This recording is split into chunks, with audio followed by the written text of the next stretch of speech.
Hello Stampers, welcome to the craft room. Today I just wanted to show you a quick and easy way to create your own rubber stamps, or I should say foam stamps, using your dies. And I particularly want to show you how I made this ampersand stamp using one of my Bigz dies. So I began with one of my Bigz dies. This is the Simple Numbers, or the Big Simple Numbers die, and it has this ampersand on it. We're also going to need some adhesive-backed foam, and these come in really thin sheets. And to make the stamp, you'll see I actually like to double up these sheets to give them some thickness. So normally they come in bigger sheets with this adhesive backing. I've gone ahead and I've cut down the sheets to fit this ampersand. So I've got two pieces that I'm going to layer that are going to be the backing for my stamp. And so all I'm going to do with these, and again you just want to make them close in size, because just like any rubber stamp, you don't want to have a lot of excess around your stamp because it can get inky, and then you're not just getting the impression from your image, you're also getting the impression from the edges of your stamp, and you don't want that to happen. So I just cut these down. I think that these are 2 inches by 3 inches, and I'm just going to go ahead and remove this adhesive backing.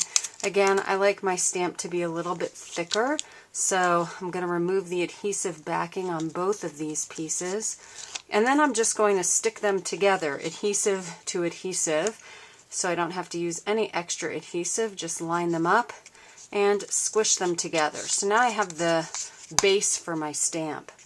The next thing I'm going to do is very similar with a little bit larger pieces. These pieces I think are 2.5 inches by 3 inches.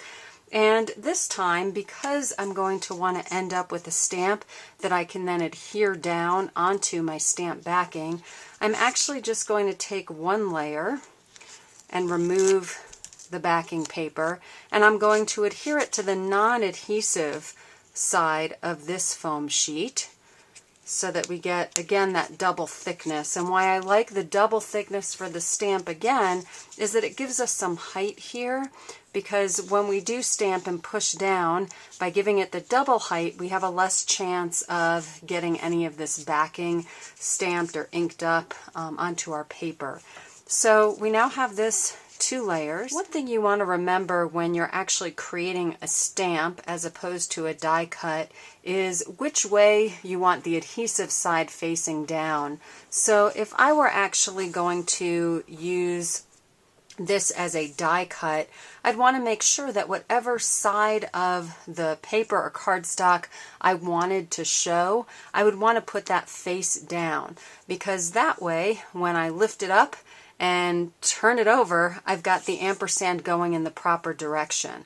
The opposite is true here, because when you stamp, you're going to be turning your stamp upside down and then stamping, which will give you the correct impression.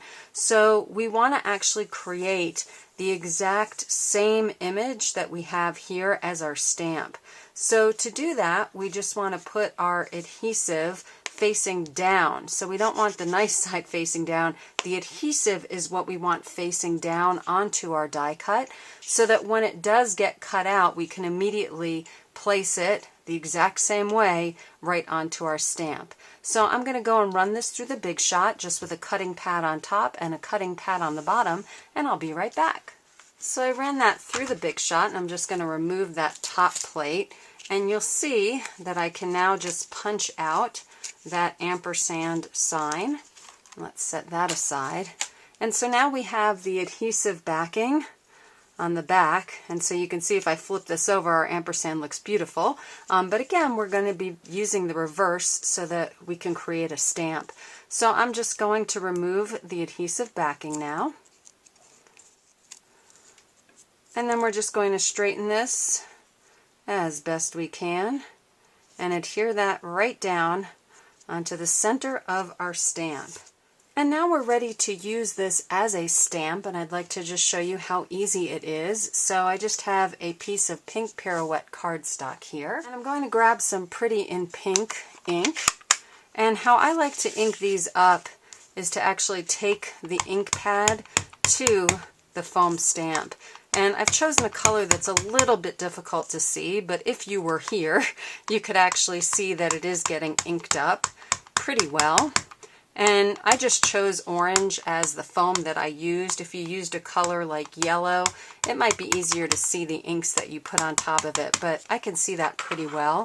So once that's inked up, I'm just going to bring my card over and place it where I'd like it on the card. And what's nice is you can just move your fingers around and press down. And again, because the thickness that we've allowed, if we do have any ink on the background, it's not going to become a part of our stamped image. And we're just going to lift up. And then you can have as much fun as you want with this. I happen to use one of my calendar alphabet and number stamp set for the word spice, but to create the word sugar, I actually just inked up part of a stamp from the Sweet Season stamp set. And you can imagine all the different things that go with an ampersand: Mr. and Mrs., peas and carrots, hugs and kisses. It's kind of endless, so you could have a lot of fun with it.